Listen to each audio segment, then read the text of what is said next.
di jendela tua.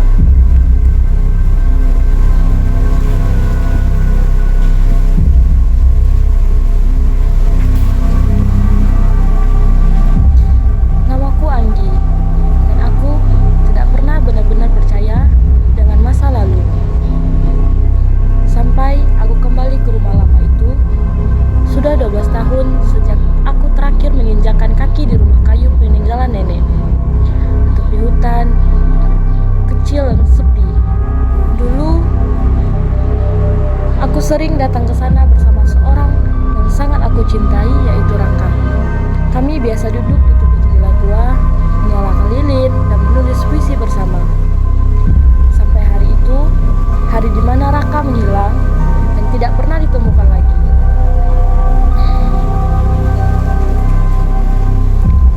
Tahun-tahun berlalu, aku pindah kota, hidup sendiri dan mencoba melupakan semuanya.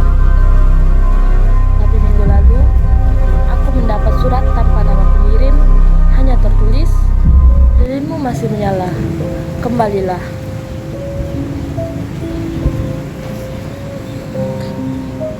Aku tidak tahu kenapa, tapi kakiku membawa diriku kembali ke rumah itu. Semuanya masih sama, meja reot, lukisan kusam, dan jendela tua, tempat kami dulu biasa duduk bersama. Tapi yang membuatku gemetar adalah lilin di dekat jendela itu masih menyala, dan ada sebuah puisi baru ditulis dengan tinta merah. Aku di sini di antara waktu yang membeku, menunggu cintaku kembali meski tubuhku tak utuh. Aku membacanya sambil gemetar. Tulisan itu, tulisan Raka. Malam itu aku bermimpi, aku berdiri di tepi danau. Dari dalam air, muncul sosok Raka dengan wajah pucat dan mata basah. Ia tidak berkata apa-apa, tapi dalam mimpi itu, aku luar biasa seperti merasakan rasa sakit yang sangat luar biasa. Aku seperti kehilangan yang belum selesai. Keesokan harinya, aku mulai menemukan potongan-potongan ingatan yang selama ini terkubur. Aku ingat pertengkaran antara aku dan Raka malam itu.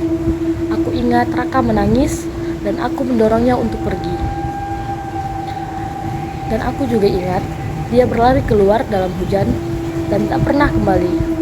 Tapi yang paling menyakitkan adalah aku ingat aku mendorongnya ke danau dalam amarah, dalam kecewa, dan aku membiarkannya tenggelam.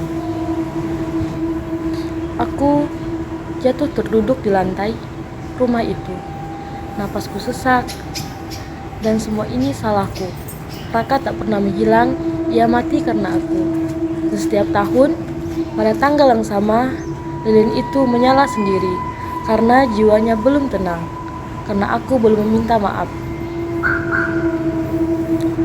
Malam itu, aku kembali duduk di depan jendela tua.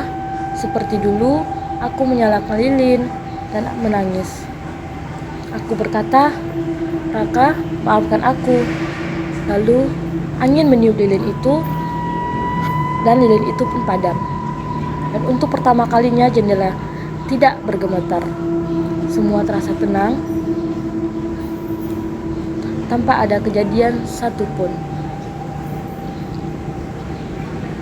Keesokan harinya, aku meninggalkan rumah itu, tapi sebelum pergi, aku menulis satu puisi terakhir dan meletakkannya di samping lilin.